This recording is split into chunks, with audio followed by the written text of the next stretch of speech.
Hello everybody, welcome back once again to the Final Fantasy Tactics walkthrough. We are at the final level of the Deep Dungeon. This one is appropriately called End. This one is extremely interesting. I know I actually said that about the last one, but this one is too. You'll notice here that the characters I'm bringing are all I changed them all into summoners. And the reason for that is because we're going to be fighting an enemy that we can learn an ability from. So very interesting, only as far as I know anyway, only 2 actual learnable abilities from enemies in the game. Obviously, Ultima being one of them, which, Ramza can learn. As well as actually technically Alma as well. Again, the cool one here obviously is going to be the Zodiac spell. So it is a summon ability, which is fairly cool looking. I mean, I think they did a pretty good job with all the summons, but this one does look pretty neat. The enemy here is Elidibs. I don't know if that was supposed to be like a word that was scrambled up or something. I'm not really sure. Not really sure why they went with that, but yeah, anyways, my main focus for this battle is going to be actually getting that summon. Now, that being said, there is not an exit tile for this one, in order to continue on, because again, this is the last deep dungeon level, so that is not something that we need to worry about. Now, one more thing I need to point out here, we're actually accompanied by an ally, or a guest, I'm sorry, which is the Elidibs, no, I'm sorry, Biblos monster, I think, is this guy. To be honest, I don't like that monster. Number one, I just don't want him messing with the battle, so what ends up happening with him is I believe he actually gets turned to stone by one of the enemies, which actually really helped me out. I didn't want to, I just didn't want to deal with him, and so that worked out really well. So you'll kind of notice here what I've got with my characters and how I've got them all set up. Now, I actually have got a bunch of the mass immunes by using the duplication glitch. And the reason for that is, I don't know if you noticed, but it actually puts regeneration and haste on your allies, which is pretty darn nice. So again, that is obviously, you're able to get that by using by stealing it from Elmador. Technically, I believe you can catch them as well from certain ninjas, but I didn't go about it that way. I just, grabbed one from Elmador and then duplicated the crap out of them. And then I'm actually using, Agrius has got the math skill here, and she actually only knows, I believe it's height and 3. So any tile an enemy standing on that's at a height that's divisible by 3, she's able to use, I think that was what, Firaga or something like that. So that is kind of how I have my characters set up. Those are the important ones. Sorry, nope, there's one more. So Orlando, I believe I've got him with the equip gun ability, as well as the knight skill. Break. Actually, I'm sorry, I can't remember what the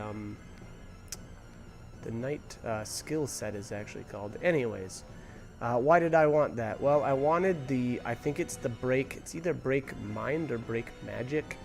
I don't remember which one of the two it is, but it actually reduces or an enemy's power stat. Magic power stat, which was perfect. If you notice there that a panda cast, I think it was either bio or something like that, but that actually turned the Biblos monster to stone, which was, again, perfect. That's exactly what I wanted to happen there. So now I don't have to worry about him running around and trying to get into Elidib's face and thus messing with my battle. So I'm just going to keep using the math skill here and do as much damage to these pandas as I can. It's actually... Ooh, okay. I guess I torched Beowulf there a little bit too, but that's okay. He'll live. He'll be fine. But, alright, so reason why I have Orlando set up that way. The Zodiac spell actually does a decent amount of damage. And by reducing Elidib's magic stat, we're able to, or he's going to be doing less damage with Zodiac. So there's a couple of different ways you can actually go about that. There's actually a passive, I believe it's a passive ability that actually just raises your magic defense. And I don't know, that's one way to go about it. I wasn't really wild about that one though. And so there, battle skill, that was the name of it. So so again, I went with this method instead, and I was fairly happy with how this turned out. But yeah, so that's my recommendation. You don't necessarily, excuse me, you don't necessarily need to have the equipped gun. But the reason why I actually like that is because then I don't have to be standing right next to the guy. You know, I can just cap him from far away and reduce his magic stat that way. Now, that being said, I wouldn't actually recommend reducing like his speed. Normally in a battle, I would say that's a good way to try to, you know, kind of get a battle under control. But in this case, you don't really want to slow down the Elidib's monster, as you know, we want him to be casting that Zodiac spell. So that's not something I would do. But again, you're going to want to reduce his magic stat, and I feel like this is a pretty decent way to go about that. Certainly not the only way, but well, let's be honest, it worked out really well. And we're finally kind of getting to this point where a lot of these pandas are really not doing so good. They're getting really low in health, so that's obviously a good thing. So it shouldn't be too much longer here, and then we'll get into, you know, trying to reduce the magic stat of Elidib's. And I'm not sure why I've got... I think I just stuck everyone down here so that they wouldn't be damaged by Agrius. I think that's the blast gun. So not really that important. To be honest, it doesn't even really matter what weapon or what gun you equip on Orlando, just because, you know, to be frank, I don't care about how much damage he does. I just need him, you know, to be able to reduce that magic stat from a long or from a distance. So that's kind of the way I went. Now, the kind of another cool thing about this is now that all these pandas have gotten into critical status, they won't even come after me. So they're actually just kind of running away at this point. So we've got the battle under control for sure. So now at this point, I'm going to try to start making my way up towards the boss. And yeah, so I don't know. Other than that, not a whole lot else really to say about this. Now, actually, yeah, there is one more thing I almost forgot about. So there are a couple of decent treasures here, but I'm not going to focus on them at all. I feel like this battle is, at least the first time, you know, you're going to want to learn Zodiac if you, you know, I guess if you care about completion, or for completion's sake, as this is the only place in the game to learn it. So, so there's that. So, you know, I would say that the treasures are a secondary aspect to the battle, and not something that I'm going to focus on the first time around. Now, if you want those treasures, I'm going to list them off for you. X10Y7 is the Chirijiredin. Wow, that is a really tough katana to save. Anyway, or say that katana is the best one in the game. But this is not the only place to get it. That is actually thrown by enemy ninjas as well, which is where I got mine from, and thus I actually didn't even get the treasures out of this battle. The second treasure is the Chaos Blade at X8Y7. Same deal. I actually caught mine from enemy ninjas, and I had a ton of them, obviously, at this point. Well, maybe it's not obvious. I think in the other videos it was obvious, but anyways, I had a bunch of them already. So again, didn't feel the need to try to get it here. X8Y5 is an elixir, and X10Y5 is also an elixir. So the Chirijaredin, man, I'm probably butchering the crap out of that name, but anyway, you know, normally it would be a decent way to get it, but I'll be completely honest. I you know, focused all of my time on this battle in obtaining Zodiac. And so actually you'll notice there, if you notice that it was projected to hit for like 525, I think it was, on Orlando. And there you can see him. I just opened up the queue there to make sure that he was casting it. Now, I actually almost kind of forgot. He uses a couple other abilities, and now I don't remember what those were. Poison Frog comes to mind. So I'm guessing if I was to make a guess at it, that would you know, use the poison status as well as the frog status. So you'll want a way to prevent those, which is what I did, obviously, through my equipment. Now I don't remember exactly what I had equipped here, but you'll want protection like that. Now, for the female units, that's an easy or a slam dunk with the Brett or the ribbon. In my case, I believe I used ribbons. And then for the male units, I don't remember though. I don't remember what prevents poison and frog. But here it is. This is Zodiac. So I'm not sure which of the two characters actually learns this. There's a couple of important things to know though. You can't just have all of your characters piled up into one and have him only cast it once and just have boom, everybody learn it. That's not how it works, unfortunately. Every time he casts it, only one character can learn it. There you can see Orlando learned it in that case.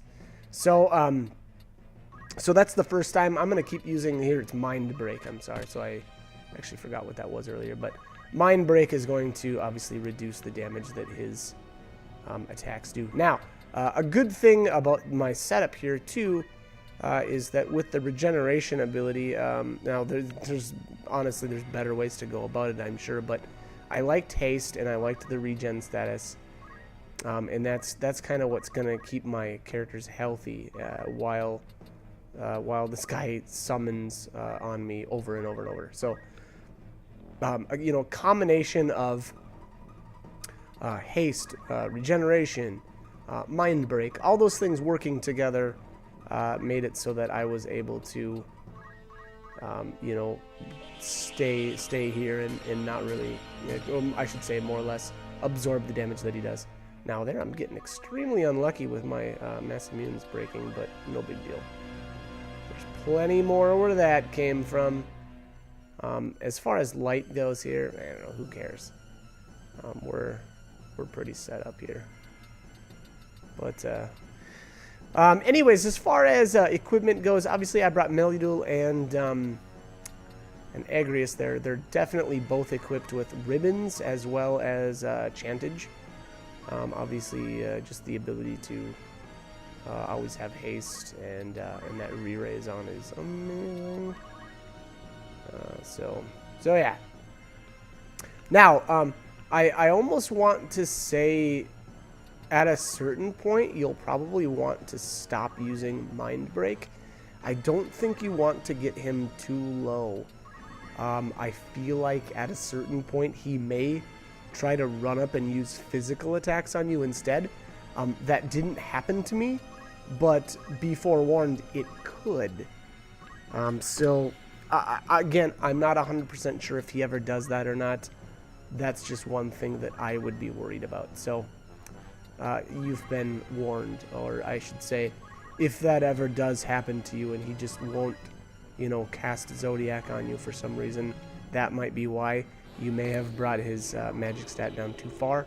Again, I'm not 100% sure if that is able to happen, but it would almost make sense, I guess, to me.